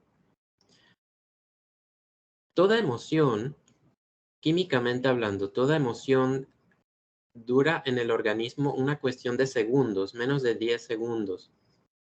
Pero cuando alguien tiene ansiedad generalizada es porque tiene un proceso cognitivo que activa reiteradas veces a la ansiedad, haciéndola duradera. Si ya paró la primera ronda de ansiedad, viene la segunda porque se activa esta pregunta. En varias personas sucede que se preguntan, ¿y si pasa esto? O seguramente esto va a ocurrir. O pensamientos de ese estilo, como bola de cristal, como algo se aproxima, no sé, pero algo no está bien. Entonces, de una vez, piensan en un escenario. Situación hipotética. Se va mi pareja a casa de una amiga. Y yo pienso, ¿y si no va a la casa de la amiga y va donde alguien más? ¿O y si la van a secuestrar? Y aquí participan eventos de la vida. Como conozco un poco la situación de seguridad en el país, sé que ha habido una ola de secuestros y eso es el deterioro, no va a ser a mi beneficio. Lo voy a poner como evidencia para decir, mira, tengo razón de estar preocupado. ¿Mm? Y más viene un deterioro con las emociones, las vuelvo a sentir y más intensas. Y si me preocupo, pienso en estrategias. Digo, ok, mi pareja, vamos a ver qué puedo hacer para protegerla, que no la secuestren. Y digo, no vas a la fiesta, no vas a donde tu amiga, te quedas acá. Y lógico, ella quería ir, entonces yo no la dejo salir y hay un conflicto y listo, pues hay problemas en la relación por culpa de la ansiedad generalizada y las acciones que me hace hacer para evitar sentirla. Así que esto habla de una pobre resolución de problemas. A veces estamos tan incómodos enfrentando lo que tememos que no lo hacemos simplemente, lo evitamos. Así que poco a poco nos hacemos más incapaces de resolver eso que tememos.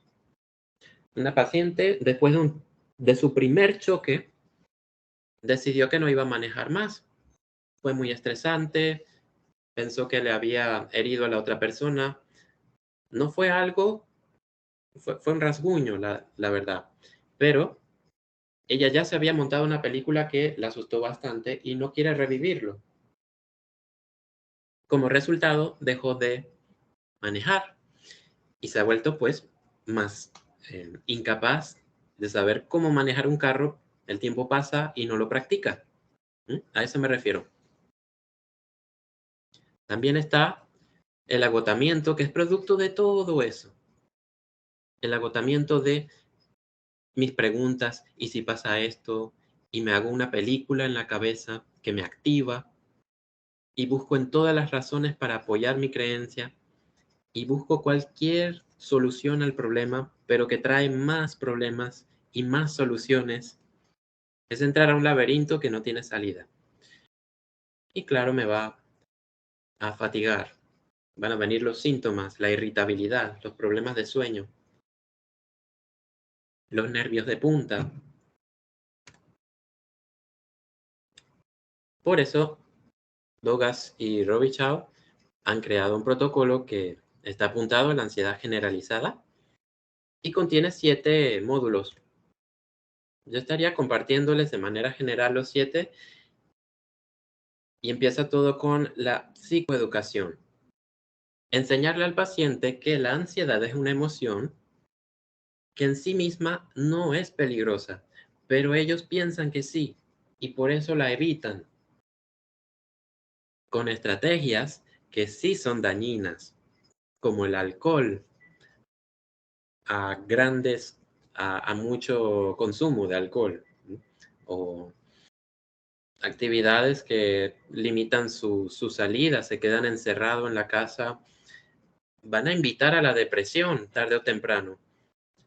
La depresión muchos casos, la depresión es hija de la ansiedad generalizada, porque esta ha restringido a la persona a tantas cosas que ya no tiene acceso a reforzadores. Por ende,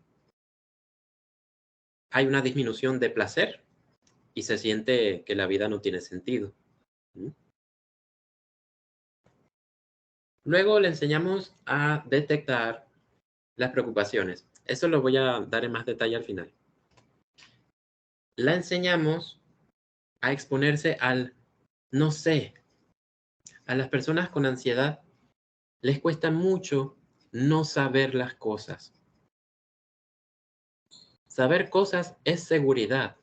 Si ya sé lo que va a pasar, me siento más seguro, ¿no? Pero aquí en la terapia vamos a invitarla justamente a que no sabemos, no se puede saber, no se puede controlar si un avión se va a caer encima de tu casa. O si algo va a suceder en la calle, no lo podemos saber. Tengas todos los elementos contigo, no está asegurado la seguridad que tú buscas. Y uno pensaría, oye, pero lo estamos asustando más. Pero el tema es que el hecho de no saber las cosas hace que esta persona se limite más en la vida y se está haciendo mucho más daño haciendo eso que abrazando a la posibilidad de la duda, de no saber lo que va a pasar. Reevaluamos la utilidad de preocuparse. ¿Alguno me quisiera compartir qué beneficio tiene preocuparse? Porque sí hay beneficios, ¿no? Por eso la gente lo hace. ¿Qué beneficios hay de preocuparse?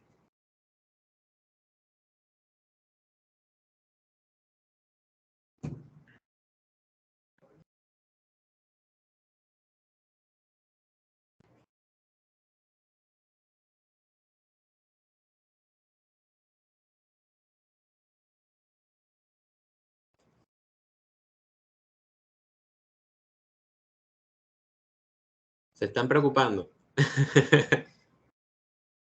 Pongamos una situación. Ayuda a que uno se planifique, ayuda a que uno sepa a priorizar, a que uno vea cómo va a actuar. Una prevención, a que ver cómo uno va a actuar. Sí, sí. En ese sentido, estoy preparándome para algo. Preocuparme me prepara. Así que en cierto modo da seguridad porque estoy creando, digamos, estoy creando la lanza, la punta de la lanza con mi piedra por si viene un león. Y listo, pues ya me preocupé y ya estoy preparado para el león cuando venga. Pero ¿qué tal si yo estoy haciendo una lanza en una ciudad, en el medio de la ciudad donde no hay leones? Eso habla de ciertas situaciones que me ponen en gran desventaja. No estoy siendo realista con mis preocupaciones y gasto tiempo y energía realizando rituales de protección que no llevan al caso. Entrenar en resolución de problemas. Aquí brevemente va a ser clave que la persona sepa qué problemas se pueden resolver y qué problemas no. Alguien con ansiedad generalizada usualmente quiere resolver todo, pero todo lo que se presente. Lo ficticio y lo real. Y hay que ayudarle a discernir y a discriminar entre lo que sí tiene control y lo que no. Luego se hace exposiciones cuando la persona tiene miedos irracionales. miedos que son muy exagerados, entonces se le ayuda a enfrentarse a lo que teme de una manera segura para que pierda miedo a eso. Y se previene las recaídas en las siguientes sesiones,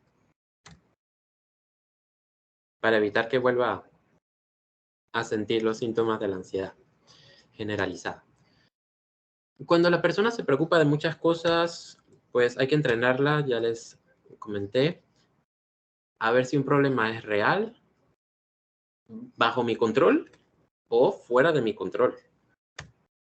Y luego, si es hipotético, quiere decir, si es de la imaginación, se va a meter un ladrón de pronto. Eso no lo sabemos. Si es hipotético, hay que ver si se trata de un problema muy grave o un problema poco grave. Si llegase a suceder, ahí hablamos de probabilidades. Por ejemplo, necesito que el gobierno se apure con esos trámites. No puedo esperar más. ¿Esto sería un problema real que está bajo mi control o fuera de mi control, dirían?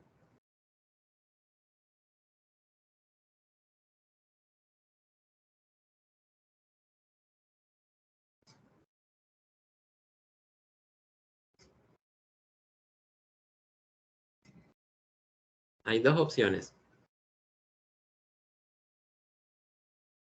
El gobierno tiene que apurarse con esos trámites y yo no puedo esperarlos más. ¿Es esto un problema real que está bajo mi control? ¿O no tengo control sobre esto? No se tiene control sobre eso. En muchas ocasiones, exacto, no se tiene control sobre eso.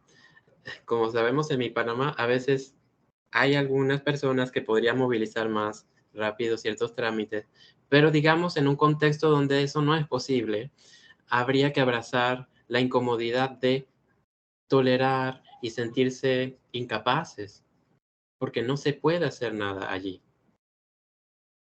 Es mejor eso a que estar pensando, podría hacer esto de pronto, podría hacer aquello. No, no podría hacerlo, la verdad. O sí podría hacerlo. Y pasar rumia una y otra vez en este problema sin encontrar solución más que esperar, entrenar la paciencia, la tolerancia. La solución de problemas se aplicaría si en verdad hay una manera de agilizar los trámites y aceptación se hace si ya no hay más nada que hacer que esperar. Si el problema es hipotético, temo que un avión se caiga sobre mi casa, podemos hacer varias cosas. Uno es ayudar a la persona a pensar en probabilidades. Y según los estudios que se ha visto con la aeronaval, 1 sobre 1.200.000 veces es probable que un avión caiga. Pero que caiga no quiere decir tampoco que va a caer sobre una casa. Muchas veces los aviones caen en terrenos, en bosques o en el mar, porque los pilotos están entrenados para que en situación de emergencia busquen el sitio de aterrizaje donde haya menos, pues lógico, menos daño colateral. Y lo otro es, pero ¿qué tal si yo soy ese 1 de 1.200.000? Allí habría que aplicar no poder saberlo. Mira, tú no puedes saber si eso va a pasar. Y como no lo puedes saber, es una situación que ¿está en tu control o no está en tu control? Que un avión se caiga sobre tu casa. ¿Qué dicen? No lo está. No lo está. Y en cierto modo va a ser paradójico, pero es un alivio. Aunque al principio no lo van a ver así, los pacientes van a decir, qué incómodo no poder hacer nada al respecto. Y es justo haber hecho algo al respecto lo que mantiene el problema. Porque ese algo no está solucionando las cosas, sigue teniendo la preocupación de que se caerá el avión.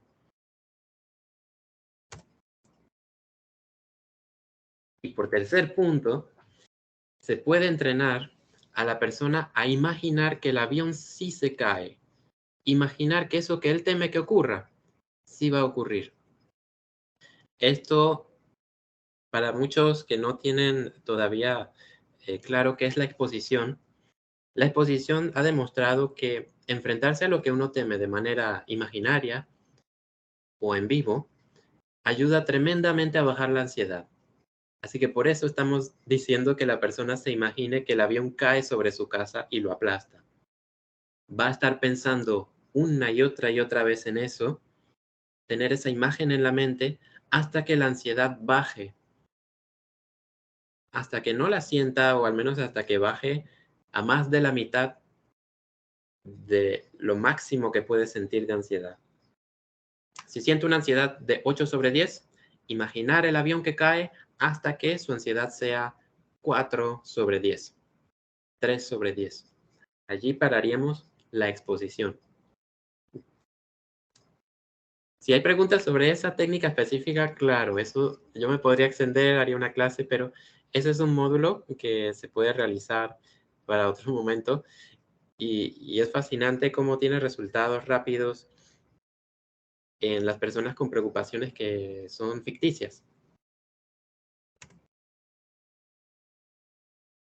Antes de realizar todas estas técnicas, hay algo que tener en cuenta, y es el primer punto, el segundo punto que les había comentado acá. Vuelvo para atrás, y es entrenamiento en darse cuenta de las preocupaciones. Si yo no me doy cuenta que estoy preocupándome, muchos de los tratamientos que voy a estar haciendo, resolución de problemas, exposición, van a estar contaminados. ¿Por qué? Porque la persona le añade peso, le añade lo que llamamos rumia, pensar una y otra vez en cosas, en sentirse incapaz de hacerlas. Y eso añade dificultad para que pueda pensar en resolver problemas, por ejemplo.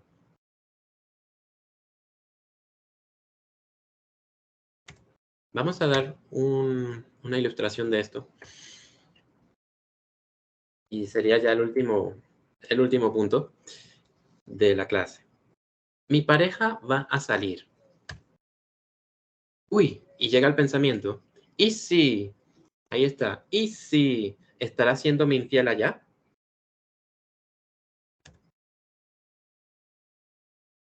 No puede ser. No, él no haría eso. Él no sería infiel por esto, esto y esto. Ahí estamos elaborando más la preocupación. Estamos entrando más en ella. ¿Por qué estoy pensando esas cosas? Me doy cuenta que no puedo parar de pensar esto.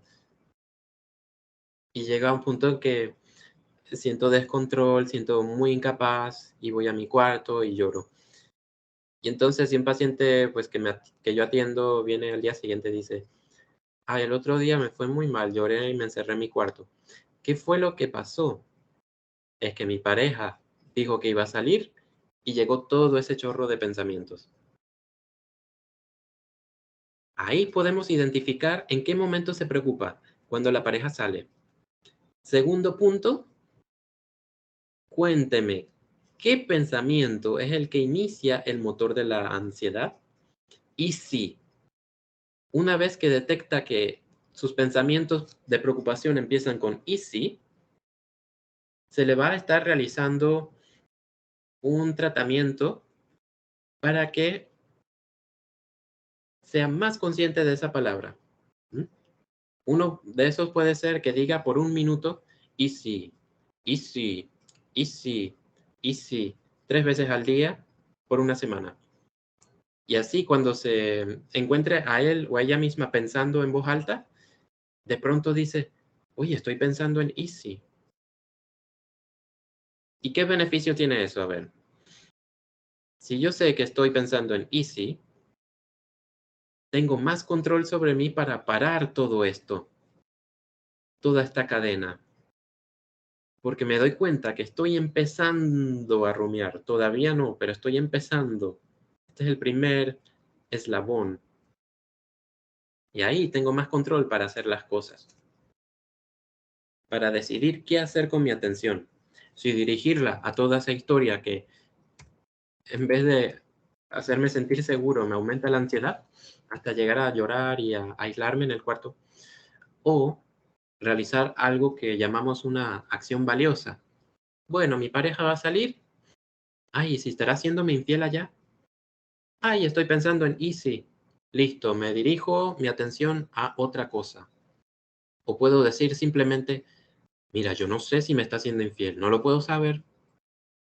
No lo puedo saber. Y vuelvo a decir, una vez que practicamos eso, el paciente va a sentir ese alivio, porque ya no está tratando de ser autor de problemas ficticios. Los va a dejar pasar. Ya no es partícipe si se dice, esto no está en mi control. Y así pues terminaría la presentación. Solo quiero dar un pequeño apartado que todo este módulo de Douglas y Robichaud, los 7 módulos los estoy realizando muy pronto en julio, a partir del 6 de julio, unos 3 días para preparar a psicólogos que quieran tratar la ansiedad generalizada. Vamos a estar viendo sobre todo identificar la preocupación, aplicar terapia de exposición y realizar resolución de problemas, entre otras de los módulos que vieron, los 7 puntos. Y listo para personas que estarían interesadas en tratar la preocupación, digamos, me preocupo por muchas cosas, pues estoy a la orden también para darle herramientas a que pueda vivir una vida más plena y disminuir la frecuencia, la intensidad y la duración de sus preocupaciones. Con todo esto termino y muy agradecido por su atención. Muchísimas gracias, Magister Leonel, por la tan enriquecedora conferencia que nos ha brindado. Y bueno, queremos abrir ya el periodo de preguntas y respuestas. Feliz día del psicólogo. En Gracias. pocos minutos que nos quedan, para que pues si tienen alguna duda puedan hacerla a través del chat o también pueden utilizar los micrófonos.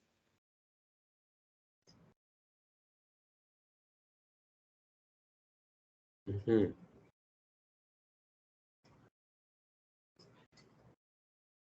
También pueden hacer las preguntas en el, en el Instagram, que hay un live.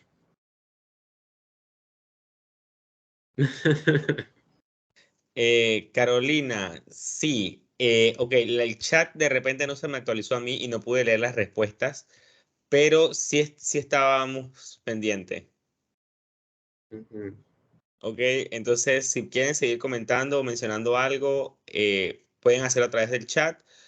Bueno, tenemos una y- pregunta. ok. Aquí nos Listo. llegó una de parte de Luz Cortés. Dice, ¿cómo sería la modalidad para inscribirse al próximo curso que impartirá? Bueno, yo les doy la información de contacto Lionel Betancourt en Instagram y ahí tienen un enlace para escribirme al WhatsApp y podemos conversar. Les enviaré el PDF del curso. Sí, también preguntaron Ujú. costos y o algún recurso gratuito para abordaje terapéutico. Preguntan por acá. Abordaje terapéutico de la ansiedad generalizada. El mismo protocolo de Douglas y Robichaud está disponible en internet si están interesados. Es del año, déjenme ver acá, 2007. Está en inglés. El tema es que, sí, bueno, si encuentran uno en español, seguramente siempre me sorprenden cuando encuentran las traducciones. Pero ahí está todo el protocolo. El tema es que yo lo podría impartir con todo lo que he aprendido en el diplomado de ansiedad. Ahí está más elaborado y aprovecho compartir ese conocimiento en el curso.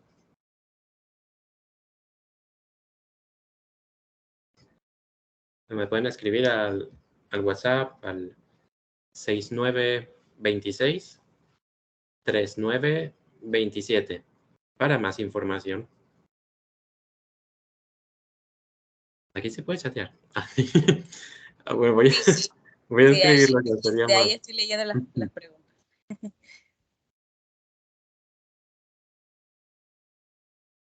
Ok, muchas gracias por el espacio.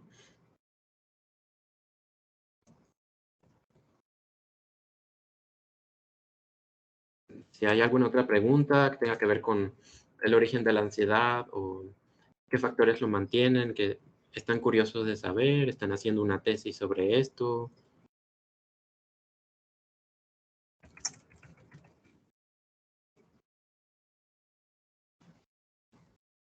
Aquí es el espacio, pueden hacer la pregunta.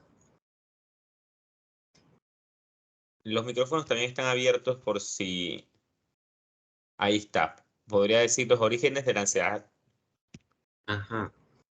Más que nada vienen de creencias que se aprendieron con la crianza. Padres que dicen, uy, no vamos a llegar a fin de mes. ¿Qué voy a hacer? ¿Qué voy a hacer? Y la hija vio esto de niña y ahora de adulta dice las mismas palabras. Uy, ya estoy llegando a fin de mes. ¿Qué voy a hacer? ¿Qué voy a hacer? Y la verdad, en muchas situaciones, están bien económicamente, o sea, pueden comer, pueden dormir, pero van a pensar que no van a tener suficiente y deben hacer cosas extra por el miedo a no tener comida en la mesa. Situación que ocurrió en la infancia y que la traen ahora de adultos, algo que no está pasando. Tienen estabilidad financiera, por decir. Entonces los padres son un gran marcador de la ansiedad. Ellos en muchas maneras nos enseñaron, bueno, tampoco es, no todos tienen el manual, ¿no?, de ser buenos padres, pero su manera de ser también la aprendieron de otros y es una gran cadena de generaciones, ¿no? Pero la podemos romper si estamos conscientes de ella.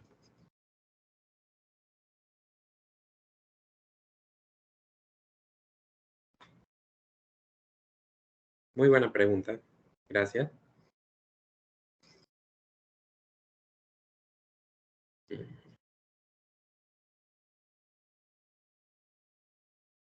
No sé si alguien más tiene otra duda para el magíster.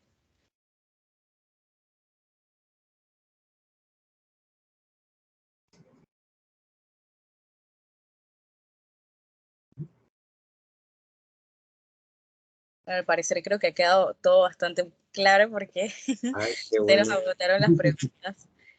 Bueno, le damos las gracias, magíster Leonel, por su tiempo, por compartir con nosotros su conocimiento. Le damos las gracias también a todos los chicos que nos están acompañando. Y bueno, estamos aquí desde hace ratito ya, durante estas 3 conferencias que hemos tenido el día de hoy. Ha sido una jornada bastante movida. Entonces, les agradecemos también su disposición, les deseamos a todos un feliz día del psicólogo, tanto aquellos que ya son idóneos, como pues los que estamos estudiando para algún día hacerlo. Y hasta aquí pues las presentaciones del día de hoy y los esperamos en las actividades que tenemos el día de mañana. Muchas gracias a todos por asistir.